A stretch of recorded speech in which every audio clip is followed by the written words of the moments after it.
இந்த மாதிரி நான் வந்து லைலா காலேஜ் பண்றேன். எனக்கு வந்து நான் இந்து, படிக்கிறது கிறிஸ்டின் காலேஜ். ஃப்ரெண்ட்ஸ் வந்து நிறைய முஸ்லீம்ஸ் இருக்காங்க ஃப்ரெண்ட்ஸ். பட் வந்து நாங்க கோயில்ல போகும்போது எங்க கோயிலுக்கு வந்து நாங்க தான் போறோம், அவங்க கோயிலுக்கு வந்து நாங்களும் போகும்போது. பட் ஆனா எங்க கோயிலுக்கு வந்து அவங்க வரதில்லை. கேட்டா வந்து எங்க போதகர்லாம் அது மாதிரிலாம் சொல்லி தரல, அதெல்லாம் வரக்கூடாது அப்படின்னு சொல்றாங்க. இதை பத்தி நீங்க என்ன சொல்றீங்க?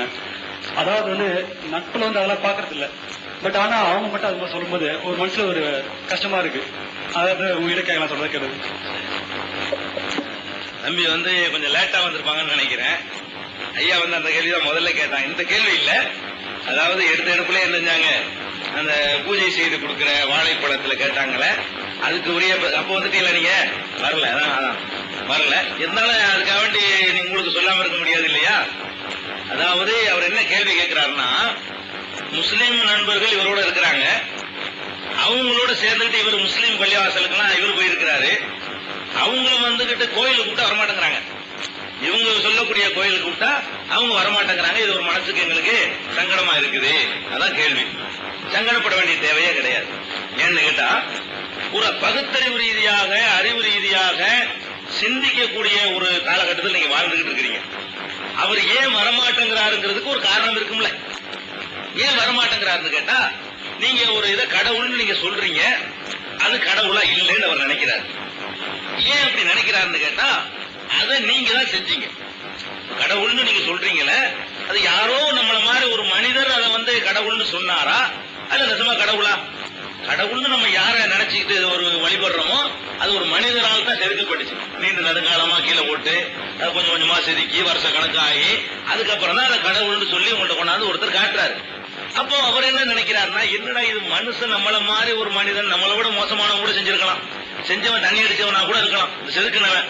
இன்னும் நம்மள மாதிரி ஒரு மனுஷன் போய் செஞ்சு வச்சுக்கிட்ட போய் நம்ம பகுத்தறிவு இருக்கு, சிந்திக்கிறது இருக்கு, இந்த 5 புலனும் தலையில இருக்குது. தலையில 5 புலனும் சேர்ந்தாப்புல இருக்குது. 6 புலனும் தலையில இருக்குன்னு கூட சொல்லலாம். 5 புலனும் பகுத்தறிவு சேர்ந்து இருக்கிற ஒரே இடம் வந்து தலைதான். பார்க்கிறது, பார்க்கிற அறிவு தலையில தான் இருக்குது. கேட்கிற அறிவு அதுவும் தலையில தான் இருக்குது.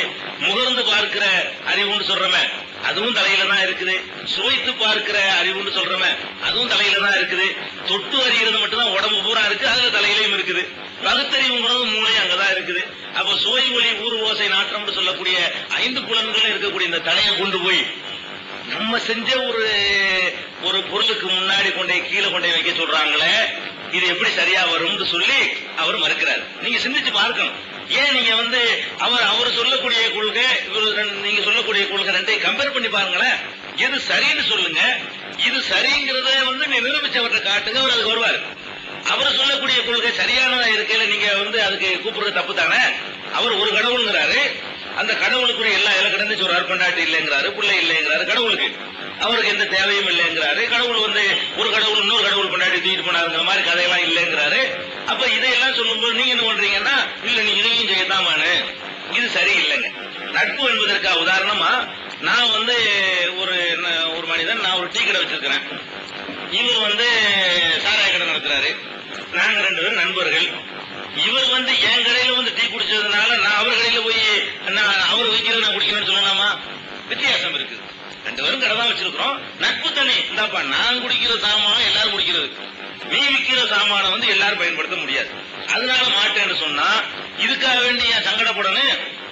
ஒரு காரணத்தையும் சொல்றாரு, ஏப்பா டீ வந்து எல்லாரும் குடிக்கலாம், நீ இதை போட்டு விற்கிறிய தேவையான்னு கூட உன்னை விமர்சிப்பாரு. அதை நம்ம படிப்படியா மாத்திக்கிறத நினைக்கிறமே தவிர, ஒரு நட்பு என்பதற்காக வேண்டி ஒரு செய்யற தவறுக்கெல்லாம் சேர்த்து உடந்தையா போறதுக்கு பேர் நட்புன்னு சொல்ல முடியுமா? அது ஒண்ணு. நான் ஏற்கனவே சகோதரர் ஐயா கேட்கும்போது கூட சொன்னேன், இஸ்லாம்ங்கிறது ஒரு முக்கியமான அம்சம் என்ன தெரியுமா? அட்ஜஸ்ட்மெண்ட் கிடையாது இஸ்லாத்துல, வளைஞ்சே கொடுக்கறது இல்லை. இஸ்லாம்ங்கிற ஒரு கொள்கையை சொன்னா அதுல உறுதியா இருக்கணும். எந்த ஒண்ணுலையும் உறுதி மனுஷனுக்கு முக்கியம். மனிதனுக்குரிய தனித்தன்மை அதானங்க, உறுதி தானங்க. நிலை இல்லாம இருக்கிறத குரங்குகள் சொல்றான். உதாரணமா, கிளைக்கு கிளைதாகுங்கிறது குரங்குடைய தன்மை. மனம் ஒரு குரங்குங்கிறான். அந்த மனம் ஒரு குரங்காவெல்லாம் இருக்கக்கூடாது. மனுஷ மனம் வந்து மனுஷனா தான் இருக்கணும். இவன் மனுஷ மனத்தை குரங்குங்கிறான். ஏன் குரங்குங்கிறான்? இதுக்கும் சரிங்கிறான், அதுவும் சரிங்கிறான், முரண்பாடுகளை எல்லாம் சரிங்கிறாங்க. நமக்கு ஒரு ஆச்சரியமா இருக்கு. என்ன ஆச்சரியமா இருக்கு? ஒரே ஒரு கடவுள் தான் இருக்க முடியும், அதுவும் சரிதான். இல்ல 3 இருக்க முடியும், அதுவும் சரிதாங்கிறான். அது எப்படி 2 சரி? இது சரின்னு ஒத்துக்கொண்டால் அது சரியில்லை. இவர் ஆணும் சரிதாங்க, இல்ல பொண்ணுதான் சரிதான் சரிதான். இது என்ன, இது நான் என்ன எங்க கூட என்ன வைக்கிறது?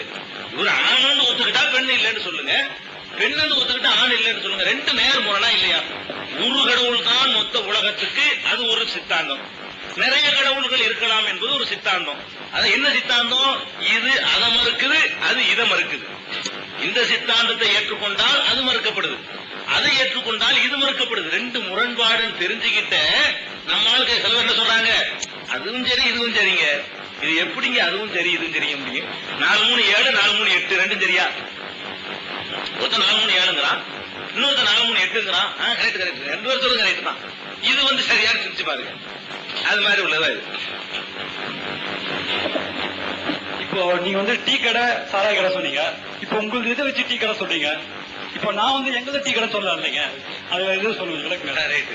அவர் என்ன சொல்றாருன்னா, டீ கடை சாராய கடை ஊமையை சொன்ன உடனே நீ மாத்தி வச்சுக்கலாமேங்கிறாரு. நாங்க சொல்றது டீ கடையாவும் உங்க எது சாராய கடை இருக்க முடியாதுங்கிறாரு. அது நல்லதுதான். எது டீ கடை எது சாராய கடைங்கிறது எப்படி தீர்மானிக்கணும்னா அதனுடைய விளைவுகளால் தான் தீர்மானிக்கணும்.